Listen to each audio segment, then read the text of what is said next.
কলকাতায় এসেছেন অথচ কালীঘাট দর্শন করেননি এমন মানুষ পৃথিবীতে কম আছেন। বাঙালির ভূত, ভবিষ্যৎ ও বর্তমানে সবচেয়ে বেশি প্রভাব বিস্তারী সতীপীঠ হলো এই কালীঘাটের সতীপীঠ। মন্দিরটিকে নতুনভাবে সংস্কার করা হয়েছে। চারপাশে রেলিং দিয়ে ও ডালার দোকানগুলিকে নানান রকম চালচিত্র দিয়ে সাজিয়ে। মূল মন্দিরটি আজ থেকে প্রায় 200 বছরেরও বেশি পুরনো। মন্দির প্রতিদিন সকাল 6টা থেকে ভক্তদের জন্য খোলা থাকে, যা দুপুর 1টার পর বিকেল 4টে পর্যন্ত বন্ধ থাকে।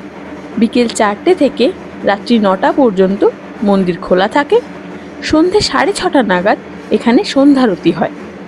কালীঘাট মন্দির ট্রেন, বাস, মেট্রো সব রকমের যানবাহনেই পৌঁছানো যায়।